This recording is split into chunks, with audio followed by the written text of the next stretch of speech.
Leading up to the draft, they were here. And now, after the draft, they're here. Landry from the locker room. Cody Stoots from Houston football. Together, they are S&L Texans Talk. Also, Luis Ortiz is here. I want to know, and maybe, Cody, you can answer this. Where is Lames Palmer? Is he going to be joining us at all? No, he's hanging out with Laramie Fowler. They're celebrating at the end. Yeah, but he did say that they drafted Caden McDonald per sources. So really? They did. Lames Palmer had a really good hair thing going. He did. He did. He's on top of it. Yeah, good tan, too. Not to be mistaken with Laramie Fowler, too. He was in, too. Both fantastic insiders for S&L. Yes. Have you heard from James Palmer at all about this? I have not. I have not. All right. Well, on the big board, guys, we have draft grades from the numerous outlets out there. So what we do here on Sports Extra is we grade the grades. So which draft grade will hold up in 3 years? So, Cody, which one will hold up in your mind? This one for me is pretty simple because if you had high expectations for the Texans, you're probably about here. I think C+ is going to hold up here in the next 3 years. It's a lot of depth. Depth doesn't get you big points when you're thinking about a big grade in a few years. And if these guys are all depth players in a few years, that's going to kind of be the grade. Interesting. I have a lot of respect for Mel Kiper. He's an icon. He's a genius. I do not have as much respect for Cody Stoots, but I do agree with both of them here. I'm going to go with the C+. Look, the offense has not earned the benefit of the doubt. And you drafted an offensive lineman. You drafted a tight end that have question marks. I'm not going to dismiss the possibility that this could go either way, but I'm going to give it the C+ too. Wait and see. Although the McDonald pick, A+. Yeah. See, I think maybe just a step above. I'm going to go with the B- just because I agree with what you guys say. It is more about going for depth here, especially, the two linebackers that they drafted. I'm not too big on the tight end, as you guys mentioned, and also the wide receiver, Louis Bond. But as far as offensive guard position and the Ken McDonald defensive tackle, I think they really got to beef up both the interior offensive and defensive line there, areas that they needed to improve on. So I say a B- is fair. Well, it's interesting. The Texans seem to have had a number of overdrafts if you were looking at the pre-draft rankings. So that is very interesting. I'm going to say C+ as well. C is average, a little bit better than average. This Texans draft certainly could trend that way. Of course, that's why we have to wait. We don't know what these grades will look like 3 years from now, but these are our best guesses as we grade the graders. And now, here's our play of the week. And now let's move on to this. Which Texans pick will make the biggest impact in 2026? Cody, who are you going with? The biggest impact is going to be from the biggest guy. It's going to be Caden McDonald, the defensive tackle they drafted from Ohio State. He is a player that they do not have one of. He is an expert run stuffer, expert run stopper.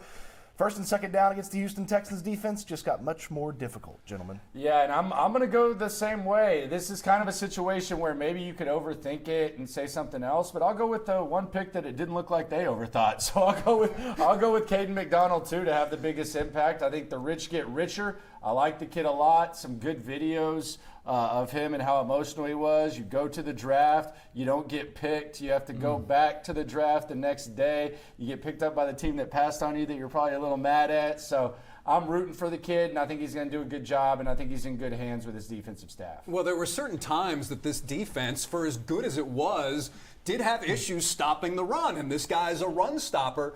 And I wonder how much of an impact Wade Woodaz will have on special teams, being that that was one of the things that Nick brought up was, listen, our guys like this guy for his special teams work. So I'm wondering if he'll make an impact playing special teams. I mean, they already said they have a role for him. They said Frank Ross, they have a role for him. I mean, it's hard to imagine. I mean, I would hope so because it's hard to imagine him playing much defense at this point. And that's the thing that I wonder. Like, did they just really draft guys to play special teams? I know that the consensus board is a big thing among us nerds. Like, there's a consensus board floating out there, and they went against the consensus.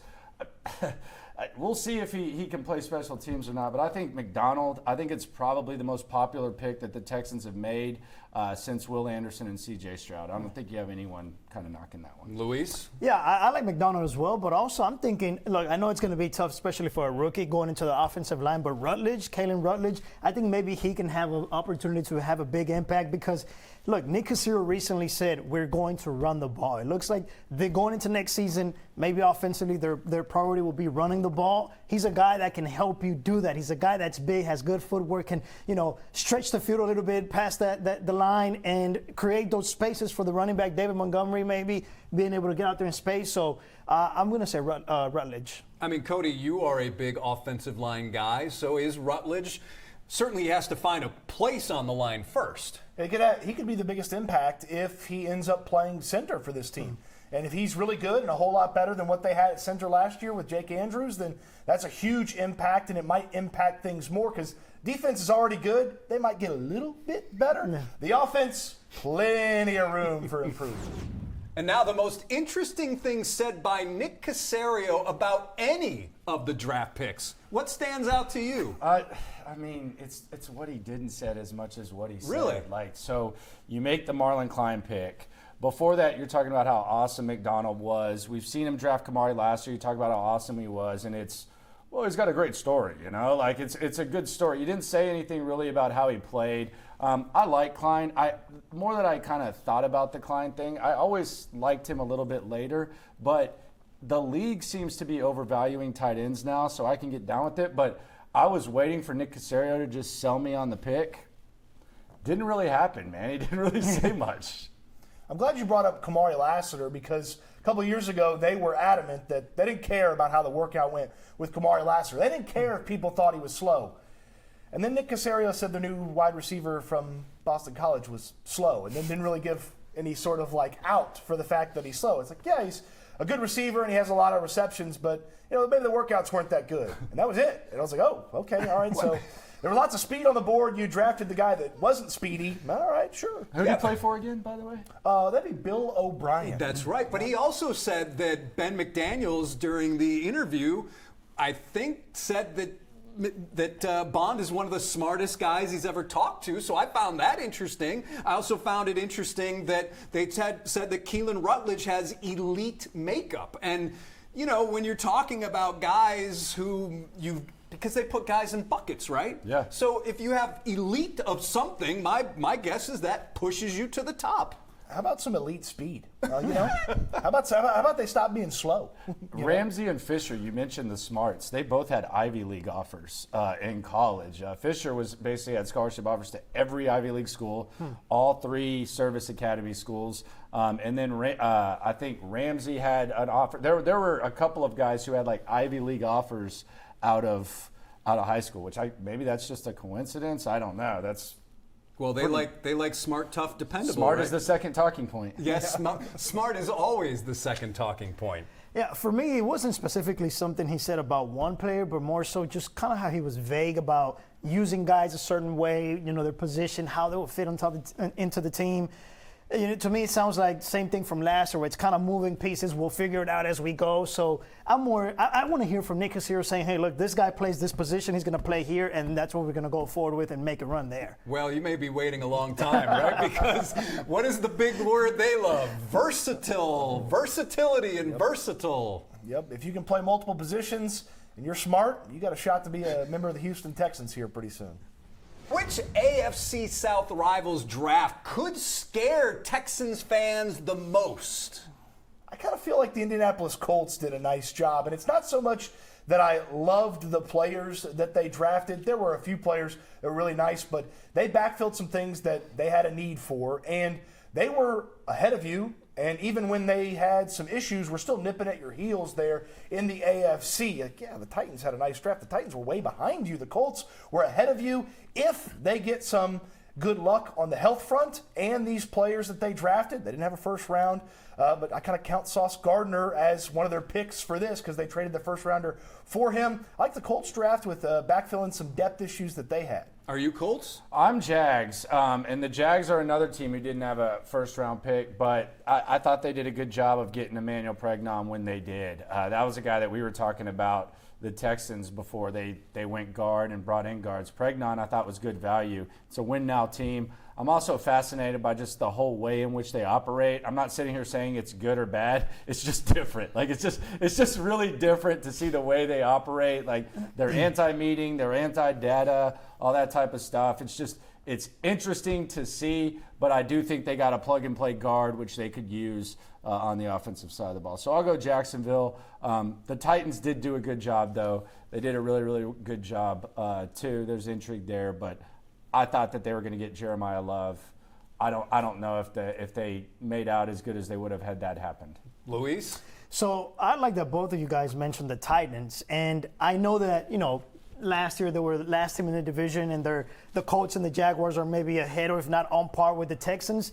So with them already being that good and drafting the way that they did, it makes them better. I think the Titans, the way they drafted, it just makes the whole division better and more competitive. So I would say the Titans just because of that reason, because now the Texans, either way you look at all three divisional games or opponents, are pretty a good a matchup for you. I think the Titans, you found a receiver for Cam Ward, Yep. and then you've also found some bodies for Robert Saleh defense, guys who I would imagine if you're going to play for Robert Saleh, you've got to have that mentality. Swarm mentality, pretty much. Oh, if we've we're being heard that honest. before, yeah.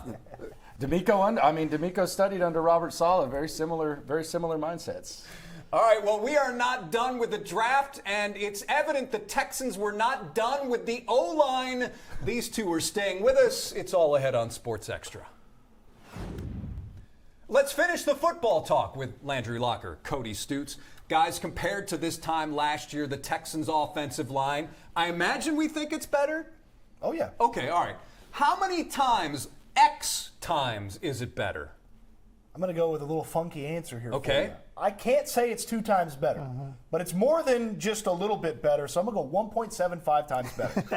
Okay? 1.75. And if I knew who the center was going to be, I would tell you that it's 2 times better. I like Ariante Ursery's upside going into year 2 way more than the idea they had last year playing Cam Robinson. It feels like they've solidified some things at right guard, right tackle, and left guard with some guys that they either re-signed or brought in free agency. I just don't know who the center is, so I can't tell you that it's 2 times better, but I know it's better in some way, shape, or form. 1.89, 1.77. What are you going with? I'm going to say 0. I think it's better, but I just got a big box with a bunch of puzzle pieces. I can't really truly say how much better because I have no idea what it's going to look like. I also wonder if Rutledge could maybe beat out one of these guards that they brought in, kind of like Cam Robinson last year, and maybe we see Andrews' improvement. So I like that there's all the puzzle pieces. It's a nice puzzle.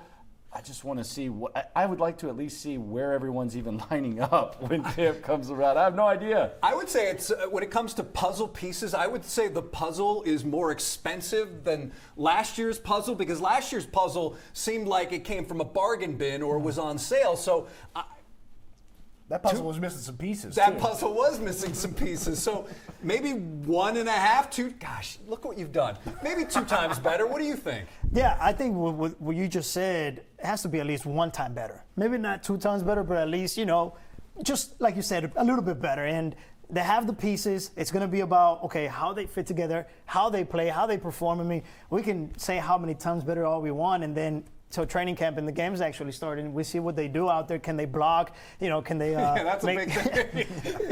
It's really going to show on the field, right? But yeah, I think this offensive line is just a bit better. If Rutledge does nail a starting spot at guard, is that a bad sign for this offensive line? No, it's a great sign for their evaluation of offensive Okay. line because that means back-to-back years they nailed it with the evaluation to have a rookie come in and beat out a veteran. It might even be more impressive than Ursery beating out Cam Robinson because I think much higher of Wyatt Teller and Ed Ingram where they are this year than I did of Cam Robinson a year ago. Yeah, I just want to see how they play center. You remember the Moneyball, the movie Moneyball, where they're talking about how easy it is to play first base, and the Ron Washington character is basically like laughing. Yeah. That's just, it feels like they're treating center like that, like anyone can play it. And I know you have a couple of guys who've snapped it before. I've just always heard when they talk about this system, how hard center is. I always hear that, and now all of a sudden they're bringing in guys. It's like, hey, maybe we can change you to center. Well, I've heard that this was a really hard position to play in this offense, and now suddenly it's like, oh, hey, how about you? How about you? Don't know. It could work. I like King Cole. I like Cole Popovich, but I don't know. Well, that's why we have training camp, preseason, and whatever else, right? Well, those OTA workouts, those mini camp workouts, you see Rutledge snapping the football, and all of a sudden it's a little bit more exciting. Ooh, that's what we're going to be looking for, huh? It was the first time last year when we saw Andrews. They signed Jake Andrews after the draft. It was probably a couple days after this, or they claimed him however they got him, and we go to minicamp, and it's like, wow, he's the starting center. Is that real? And it was real. Yeah, it was. Don't minimize the way they're lining up at minicamp, OTAs, all that. All right, there you have it. Wrapping up the draft with Landry Locker from The Locker Room, Cody Stoots from Houston Football. Together they are S&L Texans Talk. Guys, thanks for hanging out with us again on another Sunday night here on Sports Extra. I thought we were going to do a 2027 mock draft. What happened to that? We ran out of time. We ran out of time. Okay, all right. Thanks, guys.